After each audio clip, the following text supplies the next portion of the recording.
Ilang isda ba ang ilalagay mo dyan? Hindi ko alam. Anong isda? Anong klaseng isda? Fish. Anong klaseng isda nga? Kuan. Tilapia. Tilapia? Anong English ng tilapia? Fish.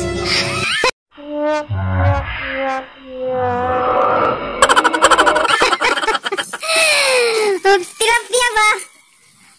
Alright, alright, alright. Okay, okay, okay. Alright, alright.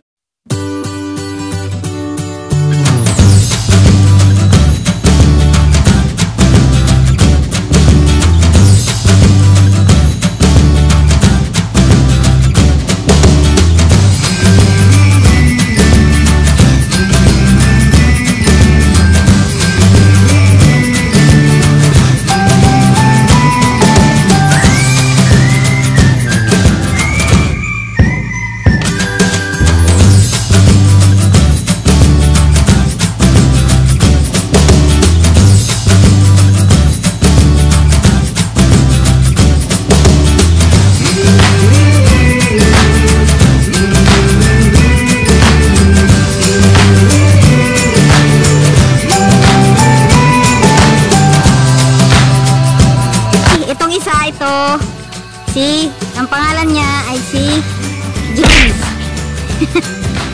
Itong isa, itong gwapo, si Jerijan. Itong isa, si Uncle Dudong. At itong isa ay si Julius. Oh no! Nagtatrabaho po sila mga shy para sa fish pond. Para paglaki ng anak ni Julius, may ulam na sila na pantat. Ano pa kayo, Draco? Tilapia. Di ba akong pantat?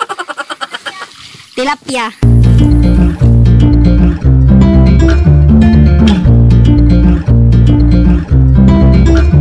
Just wanna be alone with you.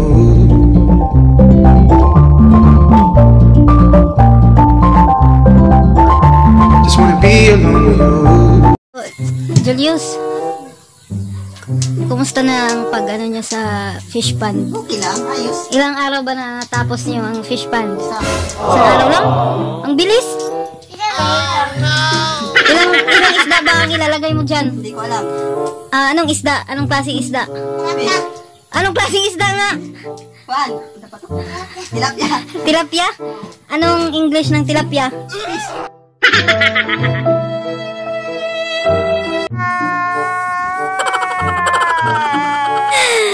Tilapia ba?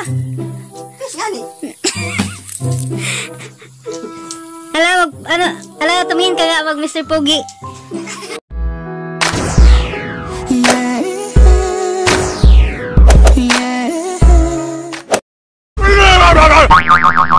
Mga shy, bali isang araw lang nila ginawa yung fish pond. So ngayon is pauwi na po kami sa bahay.